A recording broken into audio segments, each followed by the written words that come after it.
Энэ тэмцээн маань насан туршидын олон улсын тэмцээн.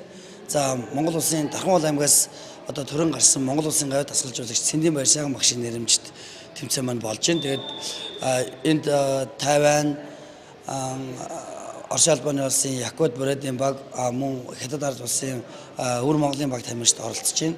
За энэ тэмцээнд бол манай улсын болон одоо Орос улбаны улсад одоо яг барилдаж байгаа Монгол улсын шигшээ багийн ер нь дэлхийд өрсөлдөж байгаа тамирчид маань одоо ирж өрсөлдөж байна. Одоо манай Монголын 3 одоо насан туршидын дэлхийн аваргын медальтангууд Олимпийн одоо 5 дугаар байрын шагналт гэдэг ийм тамирчид маань өрсөлдөж байна. Одоо энэ цагийн шилдэг бүхчүүдийн одоо гал гарсан одоо барилдаанууд одоо эхнийхээ барилдаанаас л одоо өрсөлдөд эхэлж байна.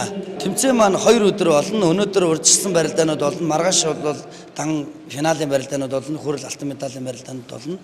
Тэмцээний нээлттэй ажиллагаа бол өнөөдөр 16 цагаас болно. За энэ хүү тэмцээн маань одоо Дархан аймгийн Засаг даргын ивэл дор гэж зохион байгуулагдж байгаа. Тэгээд одоо Дархан аймагт маань одоо ийм сайхан одоо Дархан United Arena гэдэг энэ цогцлбор нэгдснээр бид нар бас ийм олон улсын тэмцээн авах бас болцоотой болсон учраас одоо энэ тэмцээнээ бас ингэж зохион байгуулж байгаа. Тэгээд энэ заал одоо боломж бүх нөхцөл болцоогоор хангаж байгаа мөн Дархан United Arena-ныхаа хамт олондоо удирдлагуудаа бас баярлалаа гэж хэлье.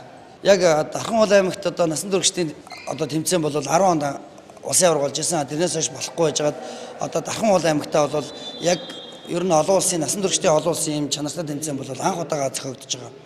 Тэгээд яг дэлхийд өрсөлддөг энэ мундаг тамирчтайгаа яг дэрэгдээс нь одоо Дархан хотод яг ирсэн байхад нь одоо ирж үзээрэй гэж одоо бүх сонирхдаг бүх хүмүүсээ болон бүхэн секцэнд явдаг бүх одоо хүмүүстэй одоо тамирчин хүмүүстэй ч гэсэн уриалж ирж үзээрэй гэж одоо хүсье.